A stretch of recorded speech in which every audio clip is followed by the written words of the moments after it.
when it comes to Social Security, there's a lot of stuff that seems like it's shrouded in mystery.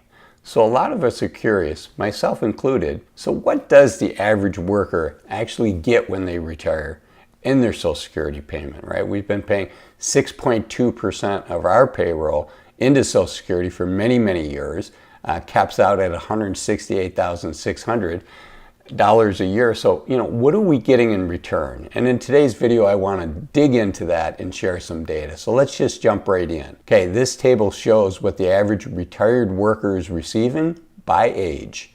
And this is an average Social Security benefit. Okay, so at age 62, the average worker is getting $1,298. At 63, you can see it's $1,339. At 64, it's $1,460.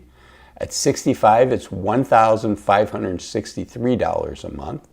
At 66, it's $1,740. At 67, it's $1,884. At 68, it's just under $2,000, $1,948. 69, it's $1,945. And at 70, it's a little over $2,000, $2,038. So a fair question is, hey, so, okay, that's by age, but how about for the whole population, for the whole pool, what's the average Social Security check? And, the good news is Social Security tells us what that is. You can see on January 2nd, 2024, the Social Security Administration gave an update as they were getting ready to prepare the checks for January.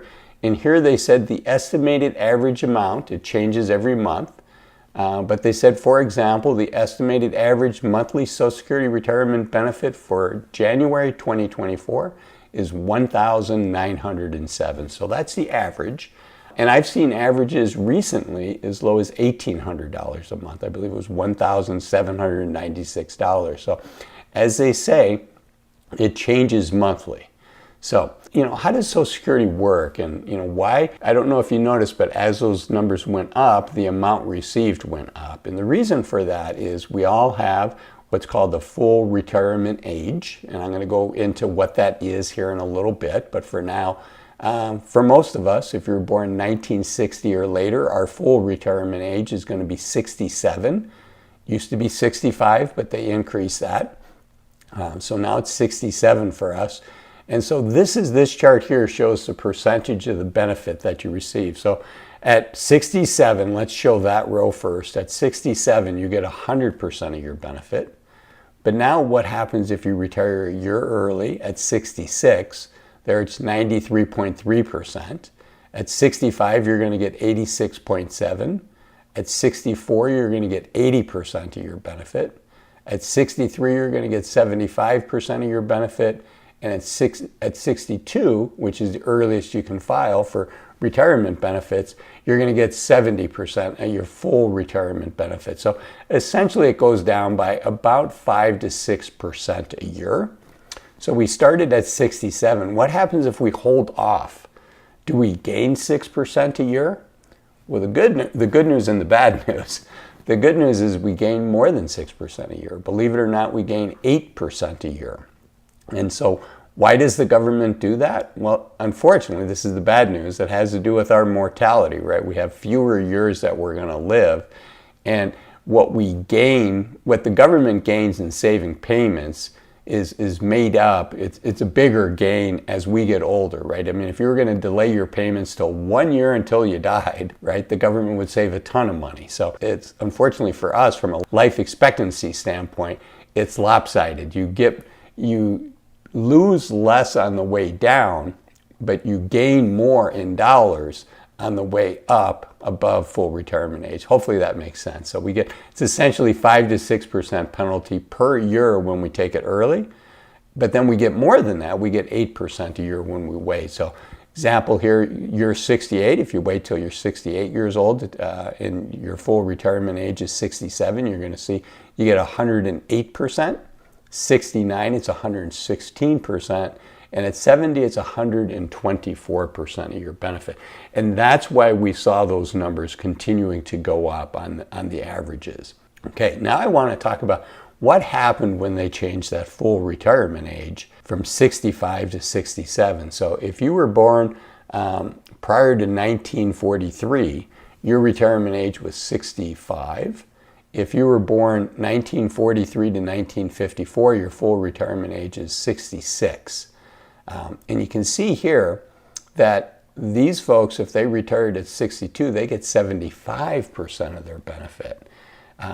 And if they wait until they're age 70, they get 32%. Now remember, on the upside, those of us that a full retirement age is 67, and you can see that down on the last row of this table, 67, the benefit at 62, we only get 70%, where somebody born 43 to 54, it gets 75%, because they had fewer years that they quote unquote took their benefits early, right? They were 65, so it was just, what is it, 4 or 5 years early to do it at 62.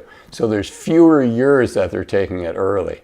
And the same thing at 70, we get fewer years of that 8% increase. Somebody at 65 gets 66, 67, 68, 69, 70. So they get 4 of those bumps. So they get 132% of their benefit, where somebody born 1960 or later is 70% to 124. So when they changed that full retirement age, not only did we have to wait longer, but it essentially lowered our benefits along the way. So it was a sneaky way to lower retirees' benefits, in addition to saying, oh, people are living longer. But it is what it is. It's a good thing to keep the Social Security program solvent and available for people. So people born 43 to 54, you can see what their full retirement age. If you're born in 55, your full retirement age is 66 and 2 months. 56, it's 66 and 4 months. It essentially goes up 1 month. 57 goes 66 and 6 months. 58, 66 and 8 months. 1959, 66 and 10 months. And then boom, I guess it jumped in 2 month increments. Okay, so how do you make this decision? How do you make the decision when you're going to take Social Security? Well, high level, and I should say none of this is financial advice. I don't know your situation, and I highly recommend that you work with a professional, preferably somebody that's a fiduciary to you 100% of the time. Anytime you're working with a financial advisor, that's the number one question to ask that financial advisor. Are you a fiduciary to me 100% of the time? And the second part of that sentence is super important, 100% of the time, because the vast majority of financial advisors are fiduciary to you some of the time, but not 100% of the time. So just ask it that simply. And then if I were you, before I engaged somebody, before I paid anybody, before I took anybody's advice, I'd want it in writing. I am a fiduciary to you 100% of the time. And it doesn't take 12 pages to write out those 20 words. So get it written that simply if you can. Okay, so there's these online calculators, and I think this can be helpful to get you into the ballpark, to get you thinking about things when you're several years away from retirement. But before you pull the trigger, I want you to work with a professional, because these are important decisions. Okay, there are online calculators. This is what they look like for a break-even analysis. You put in what your date of birth is. This is not my date of birth, so if you're a hacker, don't try to use this. You put in what your benefit is at full retirement age. If you don't know what that is, Social Security sends that to you by mail every year. You can also go on ssa.gov and look it up for yourself. Log in and look it up. Social Security will give that information to you. And then you can say, you know, what the filing early situation is, what the later is, what you think the rate of adjustment, the cost of living adjustment is going to be here. I've got 2% just to show you what this looks like. And you can see here my break even in this hypothetical situation is at age 78 years and 9 months. But things are complicated. They're not this simple, because as this table here shows, I talked earlier about taxation of Social Security.